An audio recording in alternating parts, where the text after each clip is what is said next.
Kuri uyu wa gatanu tariki ya 14 Gashyantare 2020 itangazo ryaturutse mu biro bya Minisitiri w'Intebe rivuga ko Minisitiri w'Intebe Dr Ngirente Edouard yakiriye ukwegura kwa Minisitiri w'Ubuzima Dr Diane Gashumba.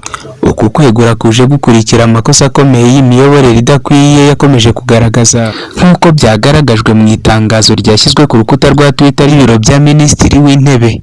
Ni nyuma y'uko kandi harashize iminsi mike y'abanyamabanga babiri muri leta bari beguye, aribo uwari umunyamabanga wa leta muri Minisiteri y'Ubutabera ushinzwe itegeko nshinga n'andi mategeko Uwizeyimana Evode ndetse na Dr Munyakazi Isaac wari ushinzwe amashuri abanza n'ayisumbuye muri Minisiteri y'Uburezi. Hari hashize imyaka igera ku 9 nta minisitiri weguye muri guverinoma y'u Rwanda, ahubwo aho kwegura wasangaga bakurwa mu myanya ariko nta mpamvu zo kuvaho cyangwa gukurwaho zigaragajwe nubwo babaga bakoze amakosa.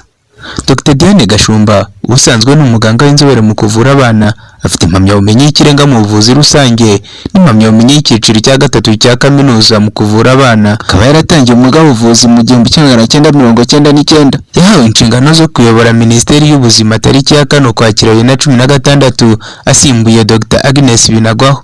Mbere yo kujya muri Minisiteri y'Ubuzima yari Minisitiri w'Uburinganire n'Iterambere ry'Umuryango, umwanya yamaze amezi 6 n'iminsi 8 gusa. Dr Diane Gashumba yamaze imyaka 3 ari umuyobozi w'ibitaro bya Kibagabaga ndetse aza no kuyobora ibitaro bya Muhima biri mu karere ka Nyarugenge. Hagati y'umwaka wa 2010 na 2016 yakoraga mu mushinga witaga ku buzima bw'umubyeyi n'abana bavuka batagejeje igihe waterwaga inkunga n'umushinga w'Abanyamerika uzwi nka USAID. Uha agaciro wo dukurikira buri munsi, reka twibutse gukora subscribe kugira ngo ujye ubona amakuru dushyizeho buri munsi.